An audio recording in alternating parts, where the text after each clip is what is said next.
자, 디스플레이 공학 개론 이번 학기 수업을 맡게 되었습니다. 그 디스플레이 공학, 그러니까 정확하게 이야기하면 정보 디스플레이 공학 개론, 그러니까 인트로덕션이죠. 여러분들 3학년 4학년이지만은 여러 가지 전작가 출신도 있고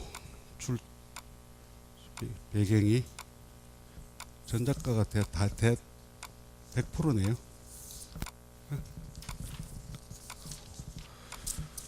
이게 교과목의 개요는 여기 이것도 이러면 안 되나? 여기 사람이 잘 안 보이잖아. 이걸 내려도 될 것 같은. 아, 이쪽에 있구나. 알았습니다. 교과목의 개요는 정보 디스플레이. 디스플레이라고도 하지만은 이 정보 디스플레이라는 것이 더 정확한 표현입니다. 디스플레이라고 하는 것은 일반적으로 뭐 보여주다, 진열하다. 그래서 디스플레이에 대해서 이 누구한테 묻느냐에 따라서 이 길 가는 이 여자들, 이 디스플레이가 뭡니까? 그러면 뭐 쇼윈도에 이 마네킹 걸어놓고 하는 걸로 생각을 하고 있고, 그죠? 또 생각외로 많은 치 않은 사람이 저 디스플레이가 우리가 보는 컴퓨터 화면, TV, 그다음에 스마트폰 화면 뭐 이걸로 생각하는 사람 반반쯤 될 거야. 우리는 이제 엔지니어 네트워크 소사이어티니까 그걸로 가정을 하는 거지만은, 그래서 나온 것이 정보 디스플레이, 즉 인포메이션 디스플레이입니다. 그래서 이번 학기는 이 정보 디스플레이 기술 전반에 관한 이 포괄적인 이해, 그리고 디스플레이 소자를 이해하는 데 필요한 기초 이론을 설명을 합니다. 물론 디스플레이 기본 원리, 근본 원리와 디바이스 이해를 통해서 다양한 종류의 디스플레이를 원리를 이해하고 비교한다. 다시 말하자면 여러분들이 보는 LCD하고 OLED 겉으로 보면 비슷한데 실제로 내용으로 보면 이게 참 말이 같은 디스플레이지 거의 같은 게 없습니다. 하나는 전압을 주면 액정이 셔터처럼 움직여서 디스플레이를 보이고 TV 화면을 보여주고, OLED는 이 전류를 통해 주면 이 유기물이 레드, 그린, 블루 색깔을 각각 발광을 합니다. 전류에 따라서 에미션을 하는 거죠. 일렉트로 에미션을 하는 거죠. 그래서 그게 그런 관점에서 보면 같은 디스플레이 디바이스라도 전면 고동하는 원리가 다르다. 그거를 이해를 하자. 그리고 이 디스플레이를 하기 위해서 필요한 광학, 그죠? 우리가 뭐 일반 광학도 있고 물리에서 배우는 광학도 있고 파동학, 뭐 간섭, 효과, 굴절. 근데 이게 이 디스플레이를 표시하는데 어떻게 활용이 되는가, 그 다음에 칼라가 뭔지, 어떻게 만드는지, 칼라의 기본적인 이해를 통해서 이 감성적인 접근에 기초한 디스플레이 화질에 관한 이해를 유도를 한다. 수업 목표는 디스플레이 표시 기술을 구현하는 데 필요한 기초 지식을 심화시킨다. 디바이스 간의 차이점, 디스플레이 화질에 대한 이해를 도모한다. 또는 디스플레이, 그리고 세 번째, 내가 이제 삼성 디스플레이를 상당히 오래 했습니다. 그래서 여러분들한테 강의를 하기가 너무 이론만 가지고 뭐 광학, 디스플레이, 구동 하기는 좀 아까워. 그래서 가능하면 내가 30년 동안 실제로 했던 이야기를 간간히 현장 이야기, 또 간간히 섞으면 나도 기분이 좋고 여러분도 도움이 될 거고 뭐 적당히 섞겠습니다. 디스플레이 공학 개론 그래가지고 너무 또 회사 이야기만 하더라도 문제가 있고, 그래서 사실 나는 그 삼성전자에 있을 때 원래 삼성전자하고 성균관대학하고 항상 뭐가 있으니까 그 사내 대학이라는 게 있어요. 그래서 강의를 하면 석사 학위를 줘, 문교부에서. 그러니까 그 참 편리한 시스템이야. SSIT라 그래가 삼성 뭐였지? 벌써 잊어버렸다. 사내 대학인데 학생들이 대부분 삼성 직원들이야. 그죠? 학사만 하고 석사를 못 딴 학생들이 학교 지원 하에 석사 박사를 할 수가 있습니다. 그 풀로 공부만 할 수 있도록 지원을 해주거든.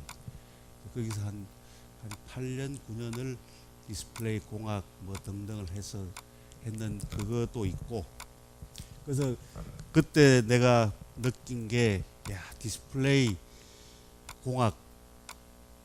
공학이라고 하더라도 그냥 LCD 몇 시간, 뭐 PDP 몇 시간, 올레드 몇 시간, 또 뭐 다른 디스플레이 기술 몇 시간, 그런 건 내가 참 별로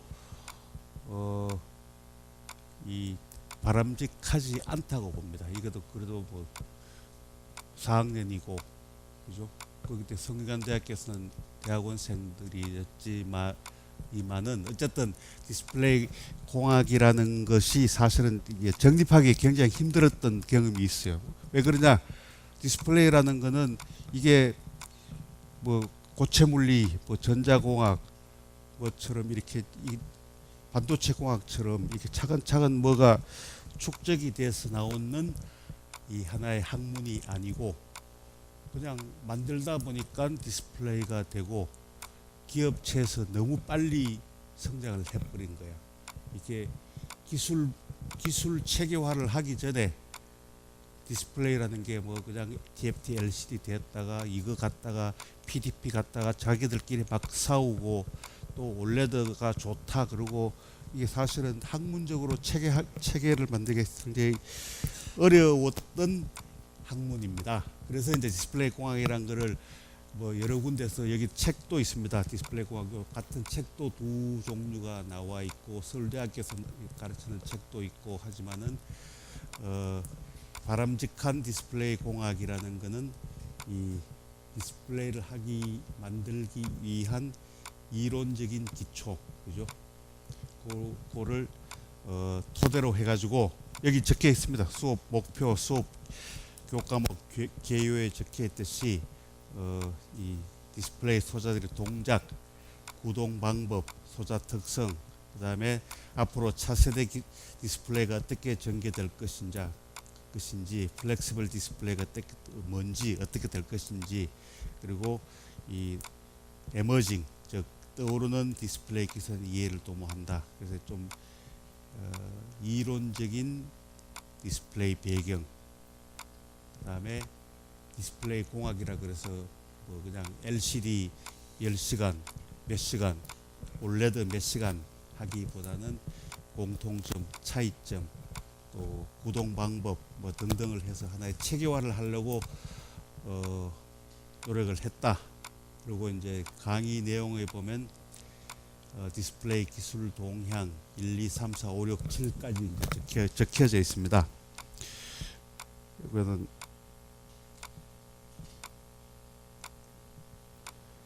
그 다음에 이 평가 중간고사 40, 출석 10점, 기말고사 50점 이렇게 하고, 이 교과서는 특별하게 따로는 없습니다만은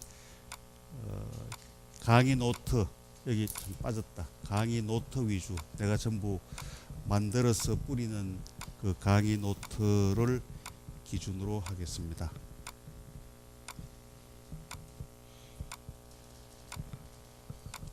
여기 보면 홈페이지가 있죠. 요거도 이미 업로드 되어 있습니다.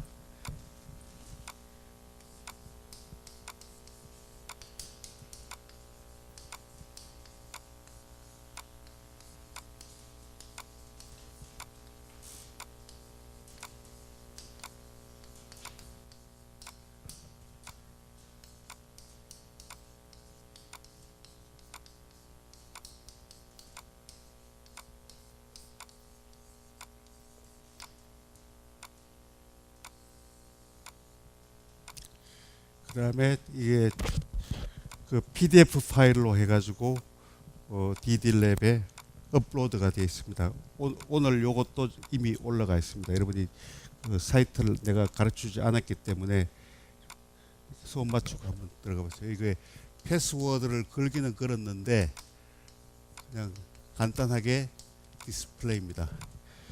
그리고 어차피 이거를 공개 강좌로 하고 뭐 이 또 유튜브를 타는 마당에 또 뭐 패스워드 하는 게 좀 새삼스럽고 웬만하면 패스워드를 안 하려고 합니다. 이때까지 다른 강의는 전부 패스워드를 걸었는데 무슨 이유든 간에 이거는 그러니까 다시 말하자면 이 강의 자료를 하루 또는 이틀 전 가능하면 좀 그러니까 무조건 강의 전 그 다음에 가능하면 뭐 며칠이라도 더 빨리 여기 아까 DDLab 홈페이지에 업로드를 하겠습니다. 그래서 여러분들이 뭐 꼭 그걸 봐서 미리 예습을 하면 좋겠지만은 내가 알아. 예습을 안 한다는 거를. 그래서 이 강의를 어디입니까? 태블릿에 다운로드 받아도 되고 또 제일 좋은 거는 내가 레코멘드 하는 방법은 이 프린트아웃을 해가지고 그거를 강의실에 들고 들어오면 내가 강의할 때 혹시 뭐 강의 자료 없는 거라든지 강의 노트를 거기 강의 그 재료에 강의 프린트아웃에 하면 상당히 효과적으로 강의가 됩니다. 그리고 뭐 시험은 거의 100% 강의 노트 또 강의 내용 중에서 나옵니다. 그리고 여기서 이제 내가 구태 교과서 그려놓고 참고서 디스플레이 공학개론 권혁용 교수의 등등 하긴 했는데 요거는 참고로 한번 읽어보세요. 중간에 필요한 부분 참고서 정도로 생각하고 그리고 내가 이번 강의 내용 중에 빠진 것도 있고 어차피 이거는 한 번은 이 가지고 읽어야 할 참고서라고 생각해 적어놨습니다. 그리고 요거 다음은 주별 강의 내용 강의 계획입니다. 내가 이 날짜별로 오늘은 첫날이기 때문에 디스플레이 기술 현황 그냥 디스플레이의 이런저런 이야기 현재 무엇이 핫하고 무엇이 문제냐 그걸 한번 좀 정리를 해서 해야 하고 오늘 내일까지 그죠? 이게 페이지 수가 많기 때문에 오늘 다 마치지를 못합니다. 그 다음에 다음 주에는 기술 개론 그러니까 디스플레이 공학 개론의 또 개론이야 쇼코스 그렇게 보시면 됩니다. 그러니까 이 3주부터는 디스플레이 기술 진화 그 다음에 4주 광학 5주 칼라 감마 화질 평가 등등 이게 이제 전개됩니다. 그래서 이게 상당히 이게 사실은 디스플레이 공학 개론이 첫 강의는 아닙니다. 근데 하다 보면 꼭 이게 매 학기마다 같은 내용을 반복할 수가 없어. 왜 그러냐면 디스플레이가 워낙 빨리 바뀌고 시황도 바뀌고 물론 뭐 안 바뀌는 부분도 있죠. 광학 이런 부분이 있지만은 그래서 여기서 보면 TFT 이야기가 나오고 TFT LCD 이야기가 뭐 한 주에 거의 끝납니다. 올레드가 한 주 그러니까 2시간으로 끝나고 그다음에 다른 디스플레이 기술 그다음에 뭐 홀로그래피 일단 이렇게 해놨는데 여기에 구동 기술 그다음에 이 스페셜 토픽 그래가지고 타치 스크린 기술을 조금 넣어봤습니다. 그다음에 3D, 그다음에 요거는 그다음에 미래 디스플레이 기술 이렇게 해서 어차피 개론 강의이니만큼 좀 가능하면 이 토픽 위주.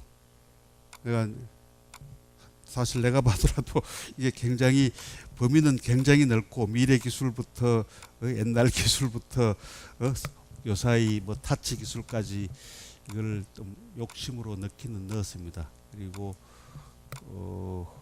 이거를 여기 그 강의 스케줄 한 대로 가능하면 정확하게 따라가려고 하고 있습니다. 그래서 여기 보면 내가 아까 이야기하다 관뒀습니다만은 개강, 특강, 디스플레이 기술 현황, 기술 진화 이런 거는 사실은 여러분들이 좀 지루하지 않으라고 상식적으로 알아둬야 될 디스플레이 상식이야, 그죠? 뭐 옛날 이야기 디스플레이가 어떻게 진화됐더니 한 거는 인더스트리에서 생겼던 이야기고, 요거는 이론적인 거고, 그죠? 그래서 적절히 이걸 섞었습니다.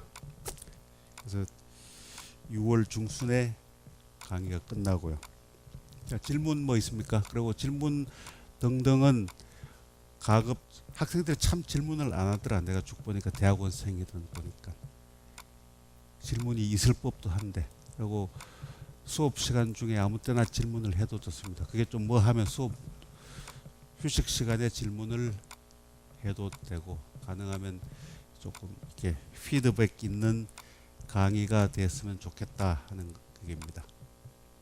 질문 없습니까? 이 내용에 대해서. 네.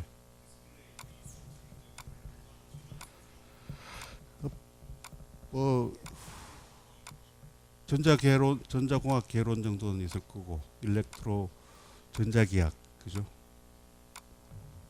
뭐 일반 물리 그 정도면 있습니다. 일반 물리 하면 광학도 있을 거고, 광학은 일반 물리에 있는 기초 광학만 있으면 될 거고, 그 정도입니다. 따로 뭐 선수 과목이 필요하다고는 느끼지 않고 특별하게.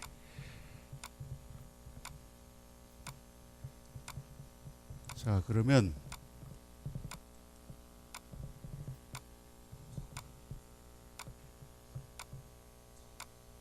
학점뭐가 어떻게? 에? 이게 29명이든 어쨌든 이 학과는 20명이 넘기 때문에 별로 선택에 그게 없습니다. 그냥 상대 평가로 A 30%, B 30%, 아니야 A 30, B 70, C 40, C 30. 딴 거하고 똑같습니다.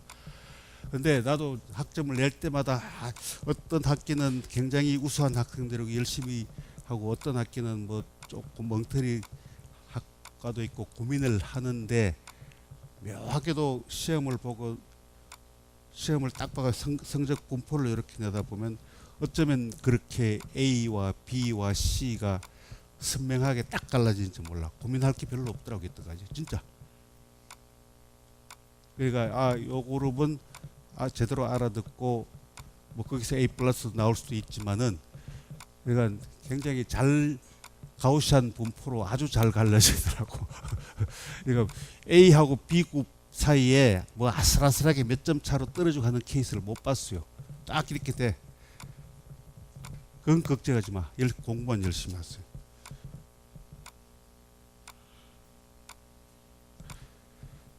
자, 오늘은 개강, 특강이라 그러겠는 뭐 하지만은, 이게 이번 이 강의를 위해서 내가 일부러 만드는 건 아니고, 보통 이제 이게 학생들이 아직도 디스플레이에 대해서 관심은 굉장히 많다. 왜? 재미있으니까. 또 디스플레이가 사실은 반도체나 등등에 비해서 실제로 눈으로 보는 거기 때문에 관심은 많습니다. 또 한편 디스플레이가 돈을 벌 때는 엄청 벌고, 기업체 입장이죠. 벌 때는 엄청 벌고, 또 요새는 디스플레이 특히 LCD가 조금 슬로우 다운을 했죠. 한 20년 동안 열심히 해서 투자하고 돈 벌고 하다 보니까 이제는 또 이제 시황이 바뀐 겁니다. 중국세가 또 올라오고, 디스플레이 또는 LCD를 하더라도 크게 이 대박 나는 비즈니스도 아니고, 그래서 하지만은 디스플레이에 대한 관심은 많다. 그래서 매 여름마다 액정 여름 학교라는 것이 있습니다. 작년에는 이 홍익대학, 그러니까 학교마다 돌아다니면서 여름 학기, 거기에는 뭐 대학생들, 또 뭐 기업체 연구원들, 그래서 이제 그 분야 등등 이 디스플레이 공정 수십 가지를 나누어서 이제 이 강의를 합니다. 그래서 이거는 그 중에 하나, 그러니까 디스플레이의 특별 세미나라고 해서 내가 1시간 반을 하게 됐습니다. 그래서 뭐 작년 8월 달에 거니까 크게 오래된 것도 아니고, 그래서 이거를 오늘 첫 강의 시간에 디스플레이 기술 트렌드와 이슈라는 제목으로 내용은 디스플레이 기술의 변화, 변형, 그죠? 그다음에 오늘날 이슈가 뭔지 그런 걸 해가지고 조금 줄여서 설명을 하도록 하겠습니다. 자, 뭐 질문 있어? 둘이 수근수근 하지 말고 나한테 이야기해. 디스플레이 생태계 변화입니다. 생태계라는 거는 그냥 먹이사슬이죠. 디스플레이 이 생태계에서 어떤 변화가 일어나고 있는지, 이때까지 지금까지 수십 년 동안 디스플레이 그러면 사람들이 TV를 생각했죠. 왜? TV만큼 큰 시장이 없었거든.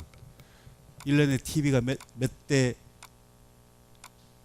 팔리는지 압니까? 대충 한번 게싱을 해봤어요. 1년에 팔리는 TV 대수, 1년에 팔리는 TV 숫자, 에? 뭐라고? 7만 개? 10만 개? 누가 매 없나 매? 여기 이렇게 만났다 녹음되는데 근처라도 좀 가봐. 전 세계 인구가 몇 명입니까? 70억이지 지금, 그죠? 가구로 따지더라도, 암만 아프리카 다 따지더라도 10 하우스홀드 가구로 따지면 거의 20억 가구가 됩니다. 자, 딴 이야기 하기 전에 1년에 팔리는 TV 수가 22억 3천 대입니다. 매년. 근데 얼마가 깔려 있는지는 아무도 몰라. TV 사가지고 뭐 몇 대를 집에다가 처박아 놓는지, 그냥 1년에 팔리는 숫자가 2억 3천만 대 팔리고, 그 다음에 그 중에 TFT LCD로 만든 LCD로 만든 TV가 2억 대를 넘어섰습니다. 즉 다시 말하자면 90, 뭐 대충 이야기 매년 지금 막 순간순간으로 바뀌니까 93, 4%가 LCD TV로 팔리고 있다. 이게 이제 결국은 2억 대가 넘어선 겁니다. 1년에 팔리는 게 2억 대. 그다음에 이때까지 제일 큰 TV 시장이 어디였게요? 미국이었죠. 그래도 역시 부자 나라. 가구 하나당 평균 TV 보유 수가 뭐 거의 3대가 됩니다. 가구 하나당 3대의 TV가 있었고, 그런데 제일 큰 시장을 2년 전에 중국한테 뺏겼습니다. 이 신흥 시장. 그러니까 TV 시장이 제일 큰 시장이 중국입니다. 미국이 아닌 지가 벌써 2년이 지났어. 그러니까 시장의 영향력이 그렇게 커졌다. 그래서 내가 여기서 이야기하자고 한 거는 TV가 그렇게 이 건드릴 수 없는 큰 시장, 지금도 맞습니다. 111.2 빌리언이라 그러면 1120억 불입니다. 빌리언이 1조거든. 그죠? 1 빌리언이 1 빌리언 달러가 10억 불이고 1조죠. 그죠? 1조.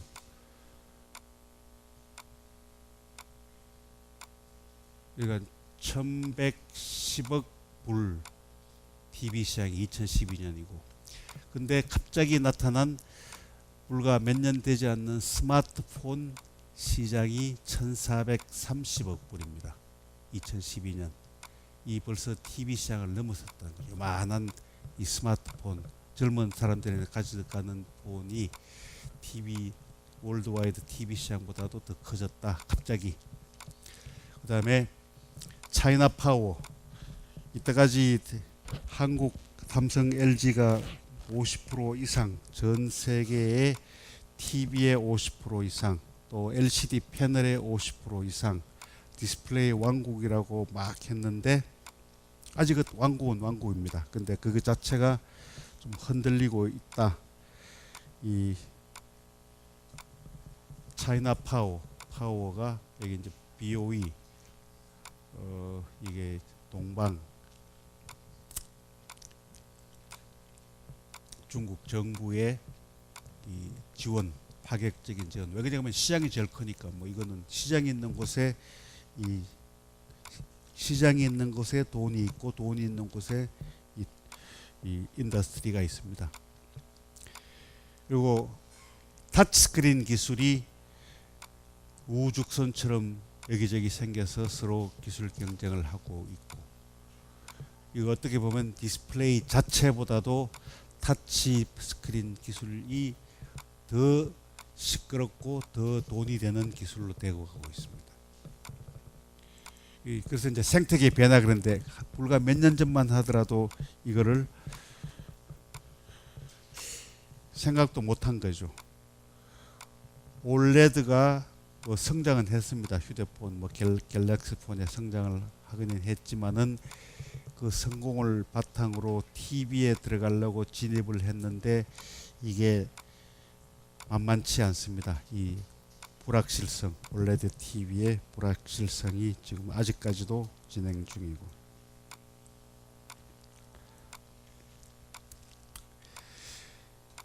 어제의 디스플레이의 가치는 이 스펙 싸움이었죠. 칼라가 어떻고 희도가 어떻고 해상도가 어떻고 응답 속도가 어떻고 했는데, 오늘날의 디스플레이의 밸류 포인트는 뭐 스펙 가지고 이야기하는 사람이 별로 없습니다.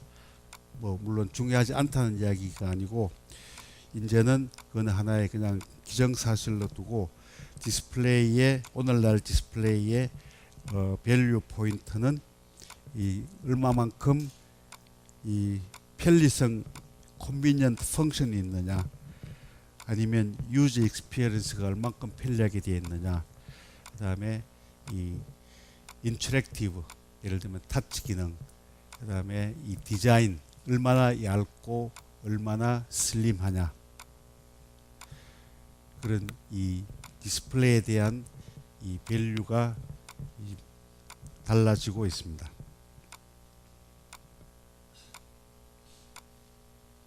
아까 이야기한 차이나 파워, 이 8.5G 그러면 뭐죠? G라는 것은 제너레이션. 이 LCD를 처음에 할 때 요 370mm, 470mm, 그러니까 40cm, 50cm 이런 사이즈로 하다가 여기 뒤에 뭐 나옵니다만은 이렇게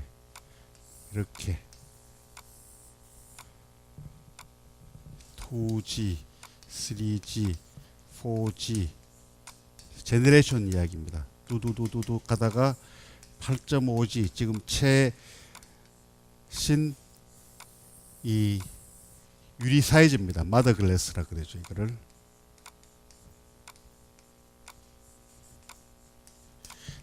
에서 예를 들면 55인치 TV 스크린을 8장을 이렇게 한꺼번에 공정을 해서, 그러니까 글래스가 크다는 것은 얼마만큼 생산성이 있느냐. 어차피 한번 이 글래스를 공정을 해서 TFT LCD를 만드는데, TV는 TFT LCD를 만들어 가지고 거기다가 플라스틱 뒤집어 쓰고 스피커 넣고 안테나 달고 하는 거거든요. 이게 이제 거의 70%의 부가가치가 있는 거죠. 이거를 8.5G라는 것은 이 한 면이 2.2m, 2.5m. 그러니까 여러분들이 보는 이 퀸 사이즈, 아마 킹은 안 될 수도 있다. 킹 사이즈가 될 수도 있겠다. 킹 사이즈 얼마인가 한번 물어보세요. 거기 네이버에 아마 거의 대형 침대 킹 사이즈 침대 만한 데다가 이 TV 패널 8장을 한꺼번에 프로세스를 해서 나중에 이걸 잘라 가지고 TV가 나오는 겁니다.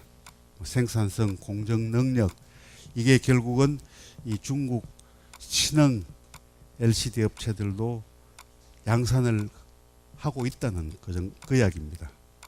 옛날에 뭐 이게 그 LCD 엔지니어들 보면 좀 억울하고 좀 분하지만은 참 어렵게 갈고 닦은 기술인데 중국 업체들이 몇 년, 4년, 5년 준비는 좀 했죠.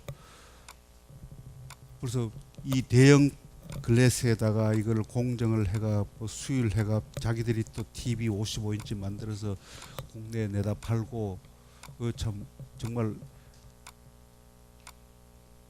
놀랄 노자죠. 그것뿐만 아니고 이 신흥 중국 LCD 업체들이 그 사나물 TFT로 만든 65인치 TV, 또 110인치 밑에 그림이 있습니다. 110인치 UHD 굉장히 초고해상도를 2013년에 벌써 선을 보였습니다. 그것뿐만 아니고 올레드, LTPS 이 어드밴스드 기술인 올레드 LTPS까지도 아직 양산은 안 하고 있지만은 거의 R&D 단계에서 지금 진행 중입니다. 그러니까 내가 얘기는 거의 한 85% 수준까지 다 쫓아왔다 이거죠. 삼성, LG가 20년 동안 열심히 해놓은 거를 어느새 한 4, 5년 사이에 투자하고 엔지니어들 모으고 하는 그 기술 실력이 한 80% 이상까지 쫓아왔다. 왜 이렇게 됐느냐? 왜냐하면 중국이 TV 시장이 크다. 그리고 이 정부에서 많은 지원을 하고 있다. 뭐 공장 부지는 공짜고 뭐 그냥 이런 굉장히 불리한 행태로 되고 있습니다. 여기 보면 여기 중국 안에 팔리는 TV용 패널 LCD의 퍼센티지입니다. LG 18%, 삼성 합쳐봐야 30%밖에 안 돼요. 30%. 대만 업체 2개 합치면 43%입니다. 대만 패널. 중국 업체가 벌써 25%까지 된 거야. 25%, 40%, 30%. 그러니까 이게 이제 점점 더 커지죠. 그 삼성, LG가 줄어드는 만큼 중국 업체가 그대로 이제 잡아먹고 있는 상황이 되죠. 여기 보면 이 2011년 한국 이거는 월드와이드입니다. 2012년에 픽 50% 과반수를 한국 두 업체가 생산을 해냈는데 재작년까지 2013년에 떨어지고 2018년에 더 떨어지고 중국 업체가 13%에서 이 떨어진 만큼 이 주워 먹고 있는 그런 상황이죠. 중국 업체는 공격적으로 성장을 하고 있고, 그만큼 한국 기업은 디펜스 상태를 하고 있고, 일본 업체들은 그냥 중소형 조금 이 기술로 먹고 노는 중소형 디스플레이에 집중을 하고 있습니다. 뭐 히다치, 토시바 등등 몇 개. 일본은 거의 이 세가 많이 기울었죠. 여기에 그런데 한국은 또 이제 또 돌파구가 이제 또 중국, 아까 중국이 뭐 지금 개발하고 있다 그러지만 110인치 이만큼 큰 UHD로 가고, LG 아니 삼성이고, LG는 또 여기 보면 77인치짜리 커브도 맞죠? 커브도 올레드 맞다.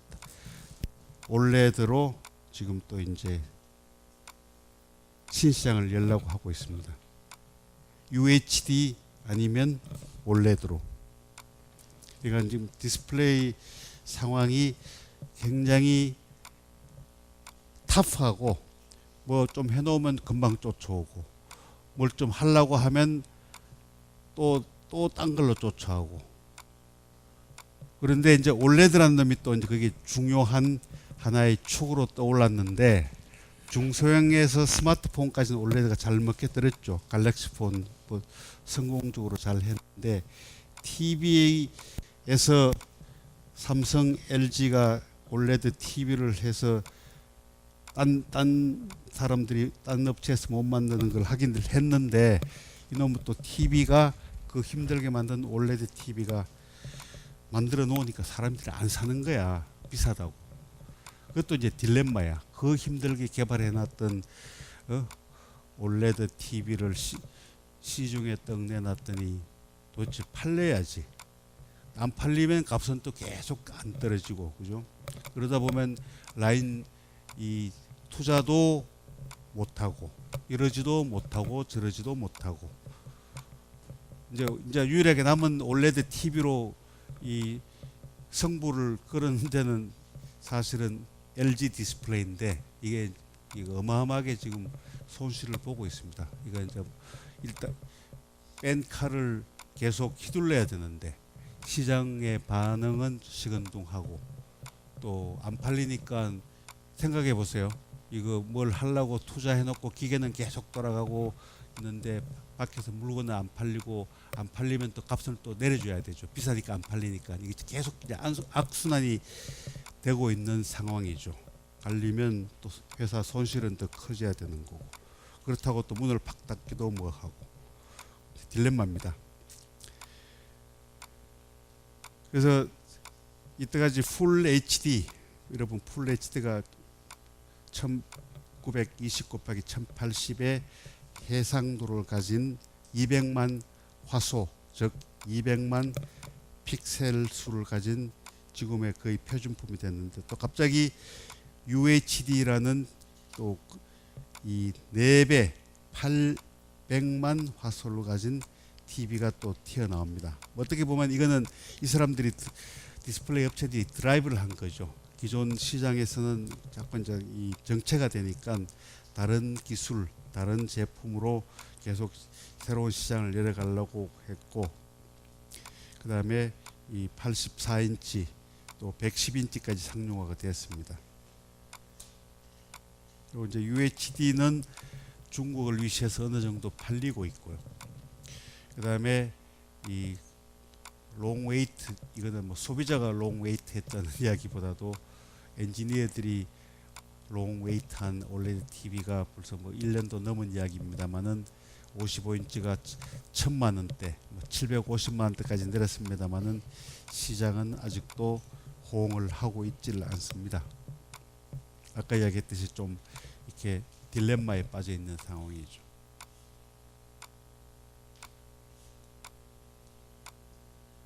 이 침체된 디스플레이 이 업체에서 올레드가 뭐 어떤 탈출구 역할, 게임 게임을 바꾸는 역할을 해주기를 기대했는데 막상 올레드 TV를 내놓으니까 시장은 조금 냉담하고, 그래서 올레드 TV의 성공은 아직도 빅 언서틴티, 그리고 이제 계속 시간만 흘러가고 있는 겁니다.